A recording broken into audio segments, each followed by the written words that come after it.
তিন ধরনের মা জাহান্নামে যাবে। সকল মাই কিন্তু সকলের কাছে দামি, কিন্তু এমন কিছু মা আছে যে সকল মায়েরা সন্তানদের মাঝে ঝগড়া ফাসাদ সৃষ্টি করে দেয় এবং তারা নিজের স্বার্থের জন্য এমন কিছু কাজ করে যেটা আল্লাহ পাক রব্বুল আলামিন পছন্দ করেন না, নবীজি সাল্লাল্লাহু আলাইহি সাল্লাম পছন্দ করেন না। এমন কিছু মাও আমাদের সমাজে আছে যে সকল মায়েরা সন্তানদের উপরে এমন কিছু কাজ করে যার কারণে সন্তানের ভবিষ্যৎ নষ্ট হয়ে যায়। সুতরাং এ বিষয়ে আমাদেরকে অবশ্যই সতর্ক থাকতে হবে। মা সকলের কাছেই দামি, মায়ের পায়ে নিচে আল্লাহ তাআলা সন্তানের বেহেশত রেখেছেন, এটা নবীজি সাল্লাল্লাহু আলাইহি সাল্লাম নিজে বলে দিয়েছেন। কিন্তু কিছু মা এমন রয়েছে যে সকল মায়েরা সন্তানদের ভালো চায় না, অথচ আপনার প্রতিবেশী যারা আছে, আপনার কাছের লোক যারা আছে, সকলের কল্যাণ কামনা করতে হবে।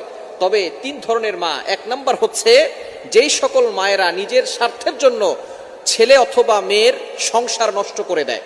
বর্তমানে অনেক মা আছে মেয়েকে কুপরামর্শ দিয়ে স্বামীর থেকে সংসার নষ্ট করে দিয়ে স্বামীর থেকে বিচ্ছিন্ন করে দেয়, স্বামীর থেকে আলাদা করে দেয়। এই সকল মায়েরা অবশ্যই জাহান্নামে যাবে, কেননা তারা একটা সংসার নষ্ট করে দিয়েছে। স্বামী স্ত্রীর সম্পর্ক হচ্ছে মহব্বতের সম্পর্ক।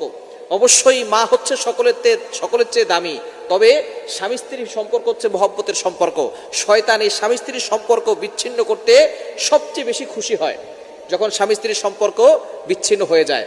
অনেক মায়ের কুপরামর্শের কারণে তার মেয়েটা তার স্বামীর থেকে আলাদা হয়ে যায়। যেই মা নিজের স্বার্থের জন্য তার ছেলে অথবা মেয়ের সংসার নষ্ট করে দেয়, সেই মা অবশ্যই গুনাহগার হবে।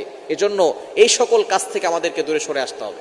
এবং দ্বিতীয় নাম্বার হচ্ছে যেই মা সন্তানদের ভিতরে ঝগড়া লাগিয়ে দেয়। বর্তমান সমাজে কিছু মা আছে, তারা ভাইয়ের কথা বোনের কাছে বলে, বোনের কথা ভাইয়ের কাছে বলে, এরপরে ভাই বোনের ভিতরে তুমুল ঝগড়া লাগিয়ে দেয়। অথচ নবীজি সাল্লাল্লাহু আলাইহি ওয়াসাল্লাম জানিয়ে দিয়েছেন, সিলমান কতাক, তোমার সাথে সম্পর্ক ছিন্ন করেছে, সম্পর্ক জড়িয়ে